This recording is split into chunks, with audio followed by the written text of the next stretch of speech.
Hi, it's Matthew Graves from Quick Start Coach with your free session on how to turn strangers into friends and friends into customers. In today's workshop, I'm going to show you why the business model that most online gurus recommend is broken and what you should do instead.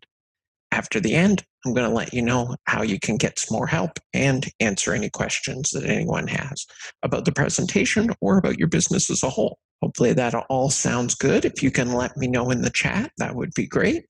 All right, good.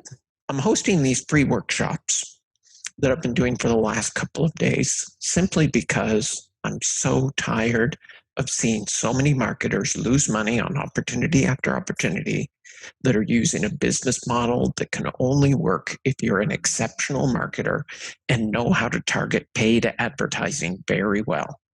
Of course, those are not the people who are joining these programs. The people joining are beginning marketers who haven't built up those skills yet. They make it sound easy. If you just buy their program, they'll show you how to do it. Once you join the program, you learn that there's all kinds of other tools that you need, all of which cost more money. Then you need to spend money on advertising using solo ads. You're now out even more money and you still haven't made a sale yet. Now the real sales pitch comes in from the program owner. He tells you that the solution to the fact that it isn't working yet for you is because you need more traffic and offers for you to be able to talk to his traffic expert. Of course, his traffic expert's really just a traffic salesperson who tries to get you to spend a few thousand more. I've seen examples where they're charging up to $8 for every person they put on your list. That's about 5 times the price that you could do it yourself for. The worst thing is that it usually isn't even your own list that you control. They are on the guru's list, and you can't try to sell them anything else than whatever the guru is offering on your behalf. If you had an empty credit card at the beginning, then now it's full and you still haven't made a sale yet. You either run out of money or you quit out of frustration. It sucks, but it doesn't really have to be that way. The answer is to change your approach and stop focusing on the program. Instead, you need to focus on yourself, building your skills and building assets that can be redeployed over and over again. When I'm talking about a redeployable asset here, what I'm referring to is your audience, which we usually think of as your email list. It's redeployable because you can keep going back to it with multiple offers. If they don't buy the first thing, maybe the second or the third. That means switching your approach from a short-term approach to a long-term one. You aren't trying to get a stranger to buy something today so you can get paid tomorrow. You're trying to get a stranger to connect with you and give a chance to build a relationship that can eventually lead to multiple sales over time. You turn strangers into friends and friends into customers. You build an audience of people that know, like, and trust you. It isn't a prospect list, it's a friends list. Once people have trust in you, then you have the ability to make recommendations that they trust, and this leads to sales. This strategy works in email, but also in other platforms where you can build an audience like Facebook, Instagram, YouTube, and others. The reason it works is because it works with human nature, not against it. Taking action or buying something from a stranger requires a leap of faith. Taking action on something from a friend is almost an obligation. Think about it this way. If you were walking across the parking lot into the grocery store and a stranger came up to you and said, "Excuse me, you should go try out this new restaurant," would you be likely to go try the restaurant? Probably not. You'd probably figure that the person was being paid by the restaurant to accost shoppers in the parking lot. However, if your best friend said, "You should go try out this new restaurant. I know that you like Mexican food and it's the best I've ever had," would you be likely to go and try that restaurant? Probably. In fact, you might feel pressure to do it because your friend might ask you if you've tried it yet. If they ask and you didn't do anything about it, they might be offended. There's a big difference between those recommendations, right? The reason is because of two of the principles of persuasion: reciprocity and liking. When someone's done things for us in the past, like your friend probably has, then you want to return the favor. Also, when you like someone, they have more influence. The strategy of turning strangers into friends and friends into customers works because it's based on human psychology. Okay, so it's easy to see why building a relationship with your prospect is important for you to do before you start trying to sell them anything. But how do you do that? You do it by helping them and demonstrating that you are interested in their success and their goals. You try to deliver results in advance, meaning results before you ask them to pay you. So when someone joins your email list, you don't hit them with pitches to get them to buy. That's short-term thinking and will make them run away like a scared mouse from a cat. Instead, you introduce yourself and tell them how you're going to help them solve their problem or accomplish their goal. This introductory email is the most important because it's the one that sets the tone for the relationship and is most likely to get opened. The person joined your email list because they wanted help in solving a problem or accomplishing a goal.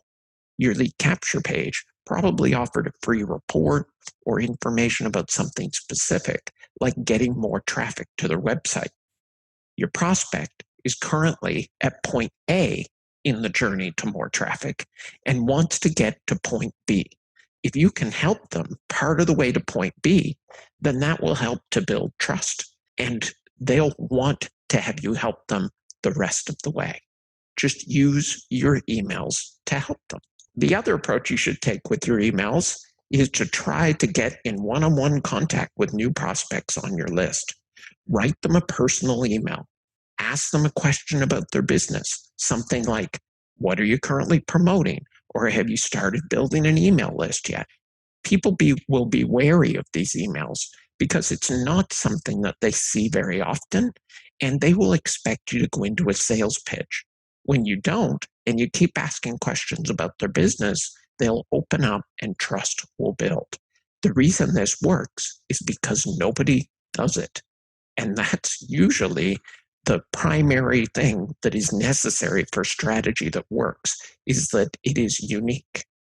So nothing builds rapport like one-on-one communication.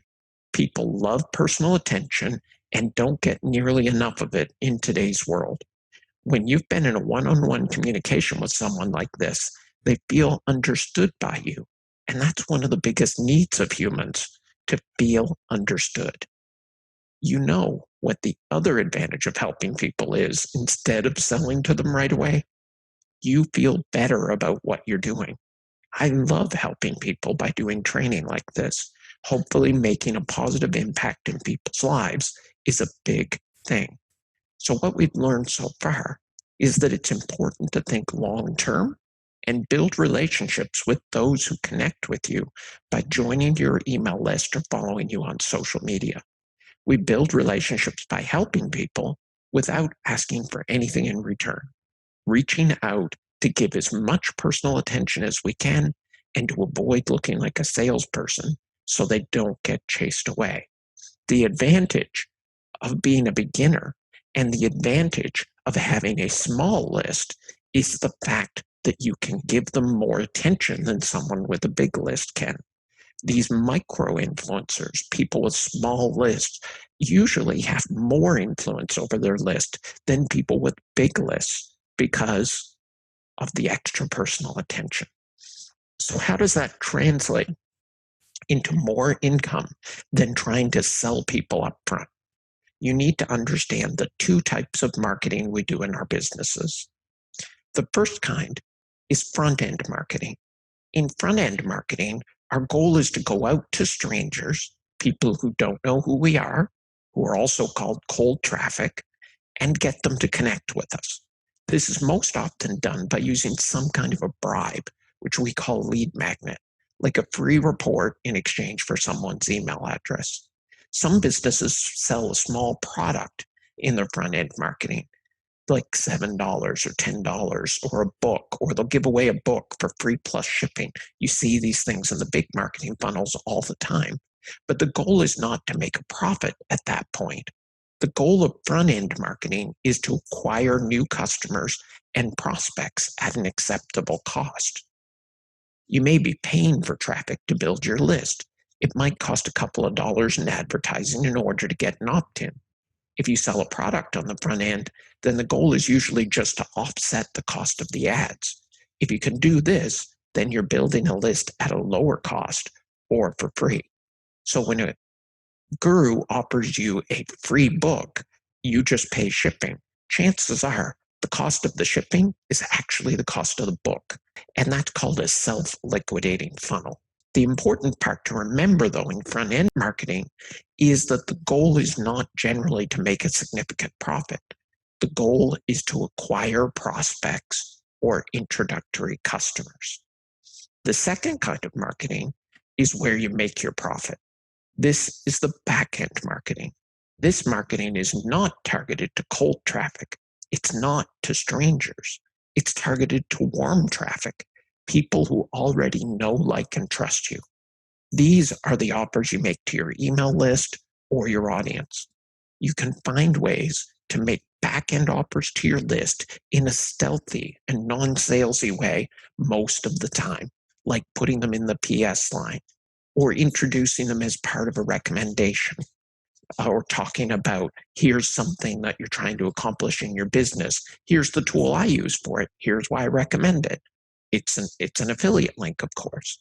Once the trust is established, then your recommendations of products can be introduced in a low-key way, like a recommendation of a friend. No big pitch, no scarcity, no hype, and people will buy them. So let me give you a concrete example. In my business, most of my front-end marketing is where people can sign up for free. They may be presented with an offer after they sign up for a low-cost upgrade. Usually those run from $7 to $18. That isn't where the profit is. The profit is in the back end. I focus on the lifetime value of my buyers. I know that once someone makes a purchase from me, even if it's just for $7, they're 10 times more likely to buy from me again than to someone who has never made a purchase. According to my shopping cart software, the average lifetime value of a buyer in my system is $230.70. So when someone makes a small purchase, I know that over time, they will probably buy much more from me.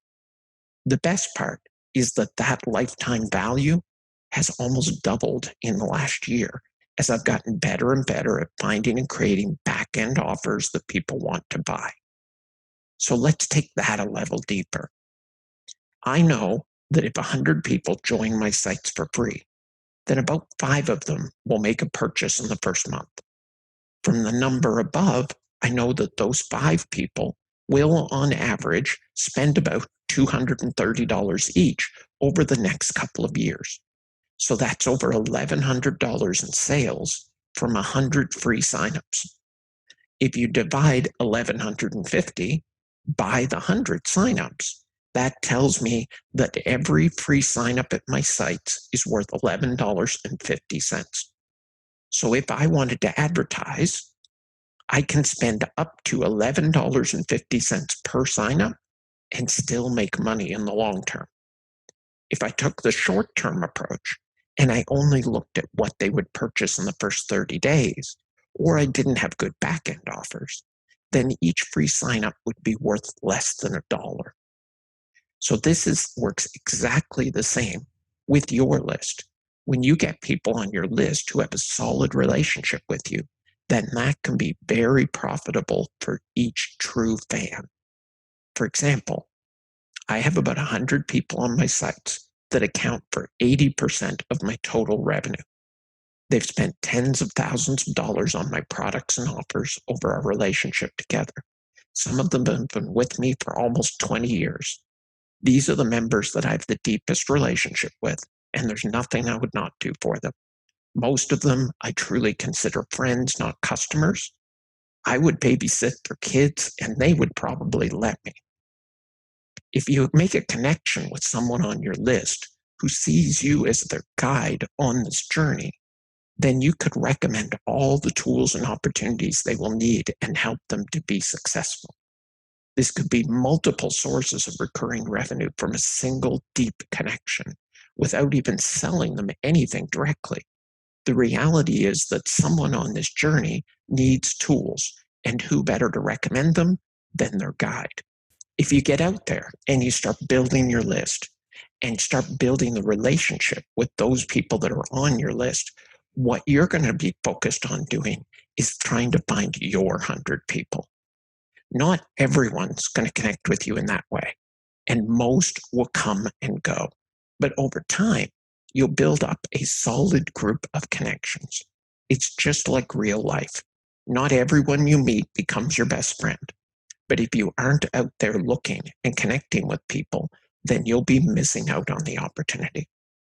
So I hope that that helps for you to understand the different business model that you should be taking and help to avoid you signing up for programs where you're sending your hard-earned or hard-paid-for traffic into somebody else's funnel that doesn't even give you their name and email address so that you can contact them directly.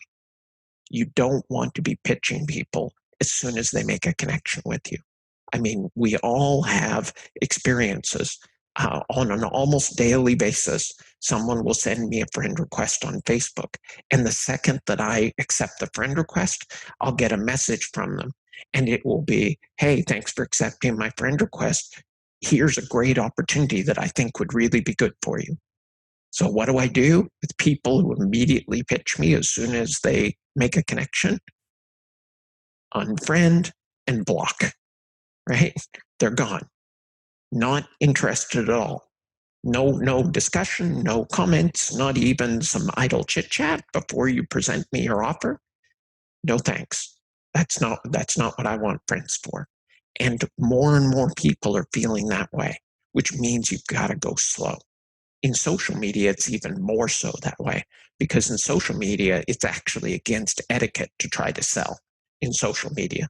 You can build the relationship, but then you kind of got to take it offline in order to actually, pitch a product or an opportunity. It's very, very important.